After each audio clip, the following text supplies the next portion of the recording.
la commune d'Oyem, Monseigneur l'archevêque d'Oyem, mesdames et messieurs responsables et représentants des confessions religieuses, mes chers compatriotes.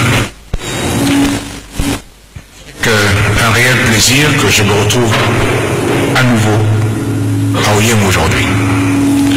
Je vous remercie pour votre accueil, ô combien fraternel et chaleureux.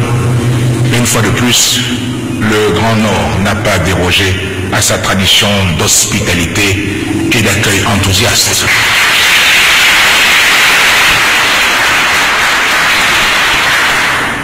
En ce jour de Pâques, au moment où vient de s'achever la longue période de pénitence, symbolisée par le carême, il me plaît de souhaiter à l'ensemble de la communauté chrétienne d'Oyem et à travers elle, à la communauté chrétienne du Gabon, une joyeuse fête de Pâques. La ferveur des chrétiens en ces moments de célébration rend compte de la profondeur et de l'authenticité de votre foi. Elle rend également compte de l'espérance qui habite ce jour particulier, tous les chrétiens du monde. Jésus-Christ que nous appelons Issa présente aux chrétiens le symbole du renouveau, l'espérance dans le...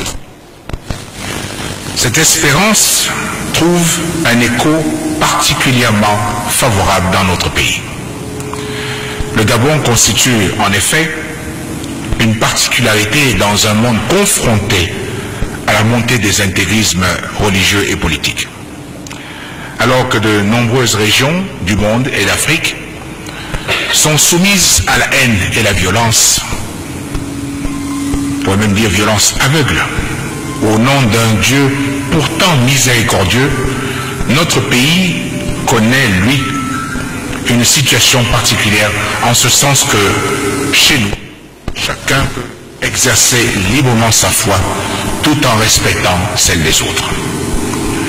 Depuis des générations, en effet, les croyants de toutes les confessions vivent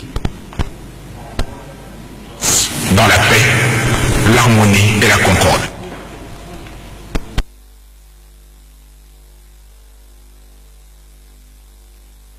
Mais nous la vivons dans l'amour et le respect de l'autre, dans l'amour et le respect de la différence.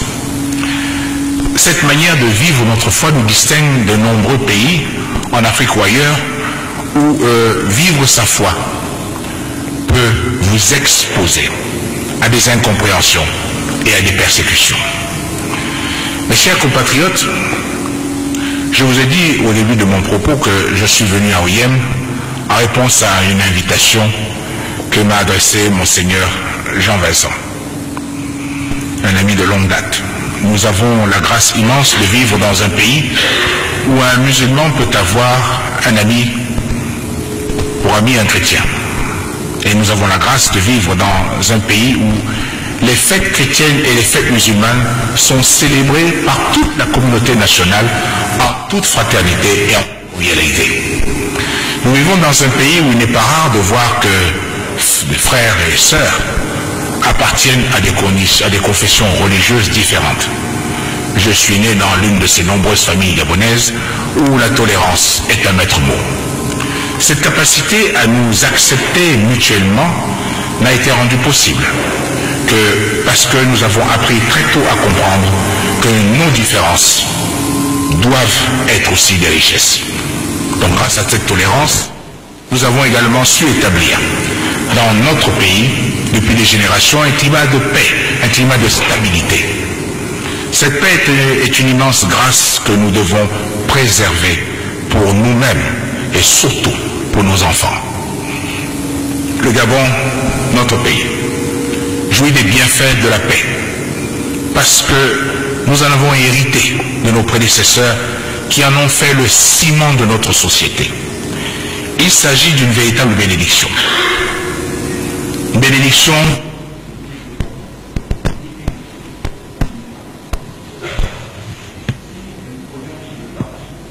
en cette période de vibration.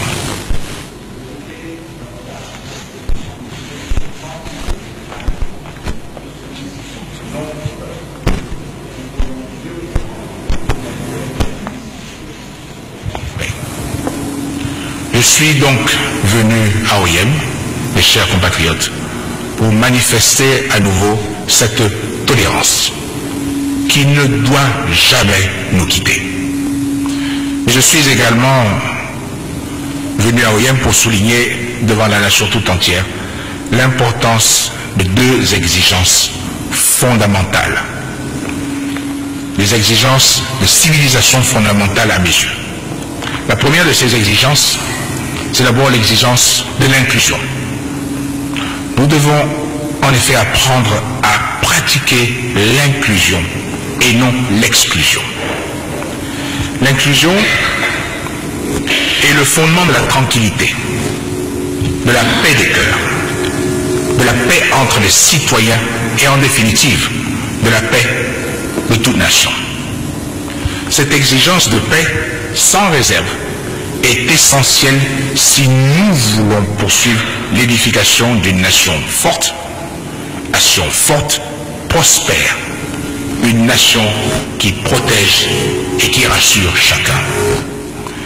Pour y parvenir, chacun de nous doit donner le meilleur de lui-même et surtout éviter de se laisser entraîner à des comportements aux conséquences dangereuses et néfastes pour notre pays.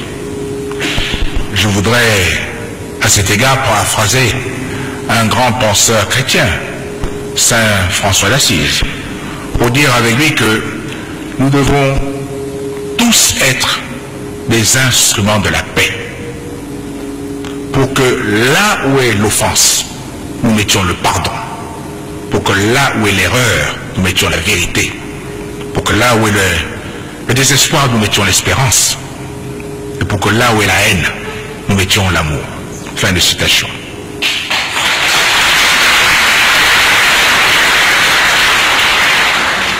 Le prophète Mohammed, prônant l'amour, ajoute de son côté que l'amour n'est possible qu'avec la confiance. L'amour n'est possible qu'avec des gens vertueux, remplis de compassion et de pardon. Et je sais combien ces valeurs de confiance, de compassion et de pardon sont indispensables à la préservation d'un climat de paix pour nous tous. La deuxième exigence de civilisation que je voudrais évoquer avec vous, c'est celle de l'égalité des chances entre tous. Les Gabonais est la matrice féconde de l'inclusion sociale, économique, politique et culturelle de chaque individu qui naît sur notre terre. Au début de cette année, j'ai présenté à la nation ma vision du Gabon de demain. Cette vision est déclinée dans le programme pour l'égalité des chances. Nous sommes tous conscients qu'il est nécessaire de poursuivre les changements que nous avons engagés dans notre pays. Et l'un des défis majeurs auxquels nous devons faire face est la mise en place d'une société plus juste. Une société plus juste, plus équitable. Une société qui ferait de l'égalité des chances une réalité pour chacun de ses enfants. L'égalité des chances peut être résumée en quelques traits. La prospérité du Gabon n'est possible que si l'on tire profit des talents de tout un chacun sans exclusion. On ne peut pas exclure un individu à cause de son parti politique, à cause de sa famille, à cause de son ethnie, de sa condition sociale, de son genre ou de sa religion. L'égalité des chances veut dire que chaque enfant qui vient au monde grandira dans une situation où il sera correctement nourri, soigné, instruit, éduqué et surtout qui devenu adulte trouvera selon son mérite un emploi et il pourra s'accomplir pleinement. En tout état de cause, l'égalité des chances signifie l'inclusion. Mes chers compatriotes, ma présence parmi vous répond à l'appel d'un frère, Monseigneur Jean Vincent, et cet appel est donc, on va dire, caresse d'espérance réaliste et que je viens partager avec vous. Une espérance et une foi pour une société de justice sociale, une société de tolérance, de prospérité, une société de paix. Dès lors,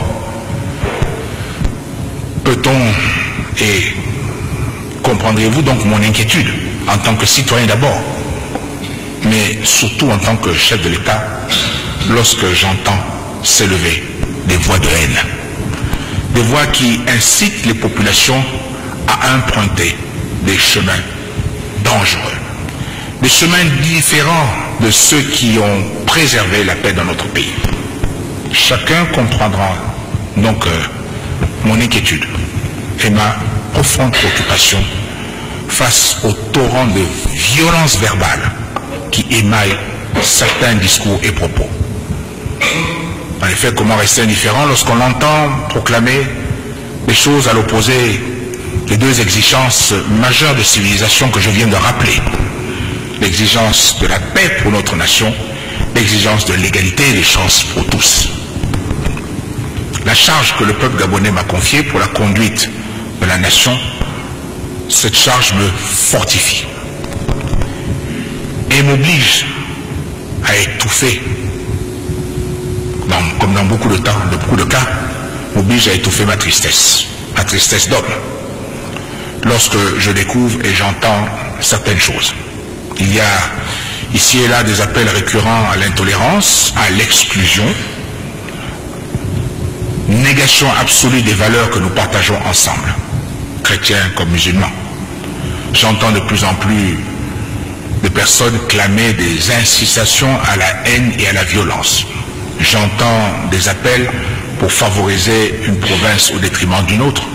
J'entends et je perçois des replis identitaires en totale contradiction non seulement avec ceux que nous sommes, mais aussi avec le contexte de la mondialisation actuelle, où seuls les grands ensembles survivent dans le monde de la compétition.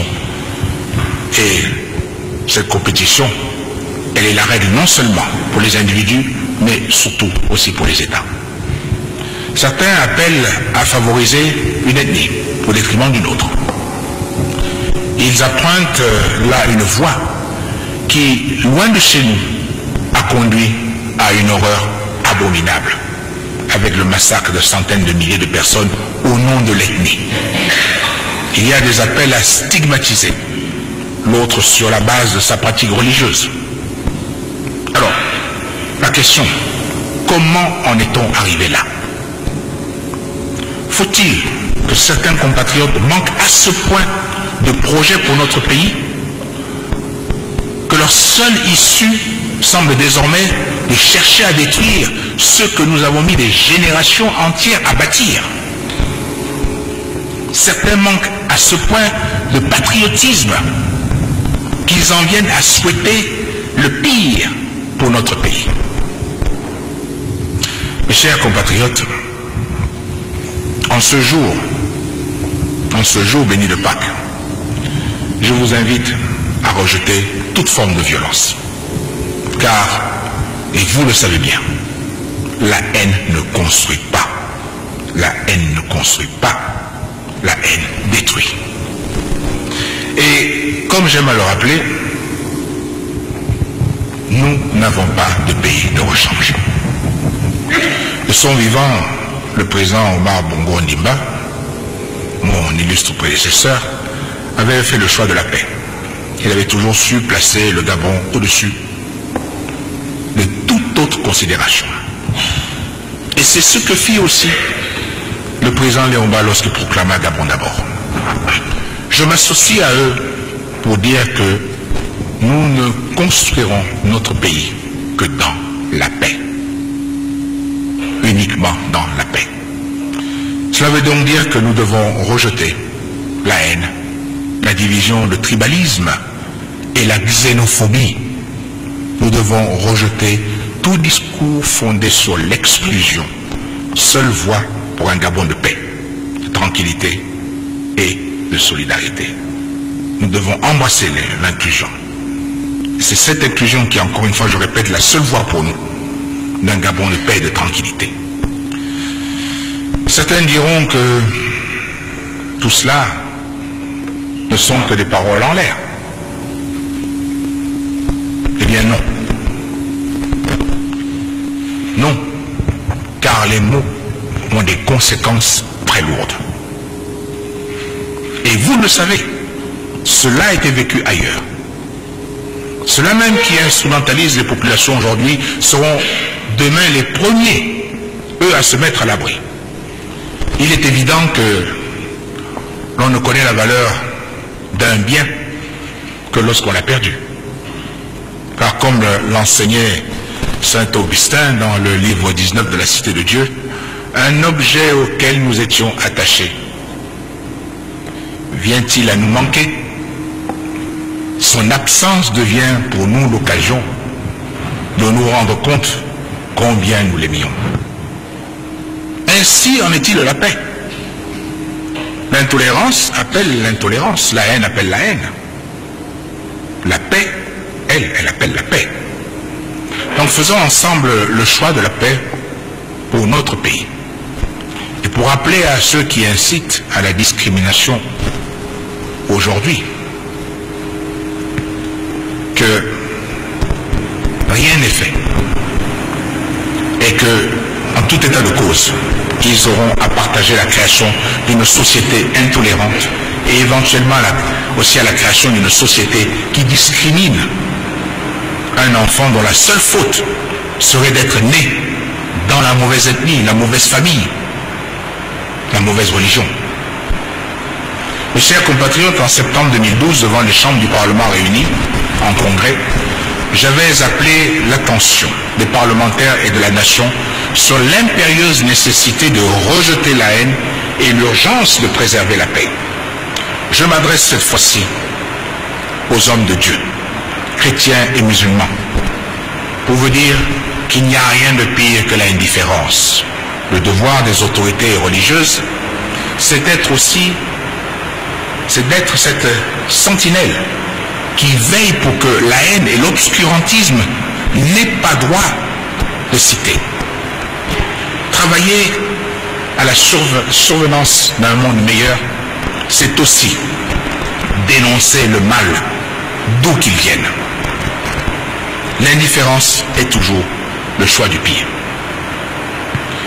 Monseigneur Jean-Vincent, vous avez ce matin rappelé que Dieu ne nous a pas enseigné la haine. Dieu ne nous a pas enseigné la violence. Cet enseignement profond mérite d'être amplifié afin que tous ensemble, chacun en ce qui le concerne, nous travaillons à construire une nation forte, rassemblée et prospère. Et surtout apaisée. Nous devons donc, comme vous l'avez rappelé ce matin, Monseigneur, changer individuellement, mais aussi collectivement. Et donc, en tant que président de la République, garant de la Constitution, je m'emploierai à protéger toutes les libertés, y compris et surtout celles, liberté du culte. Je voudrais vous convier à faire en sorte que personne ne se serve de cette liberté pour semer dans le peuple le poison de la haine et de la division. Tout en vous remerciant à nouveau pour votre invitation, je voudrais également exprimer ma gratitude à toutes les autorités religieuses, catholiques, protestantes, musulmanes et charismatiques ici présentes ou représentées pour avoir accepté de passer avec nous ces moments de fête et de convivialité ici à Oyem. Encore une fois, mes chers compatriotes, je vous souhaite et vous réitère tous une bonne fête de Pâques. Que Dieu, dans sa clémence, sa miséricorde, nous pardonne nos fautes, mais surtout qu'il nous permette de continuer à vivre en paix dans un pays que nous aimons tous. Et ce pays, vous le connaissez, et nous demandons encore une fois à Dieu de bénir notre pays, le Gabon. Je vous remercie.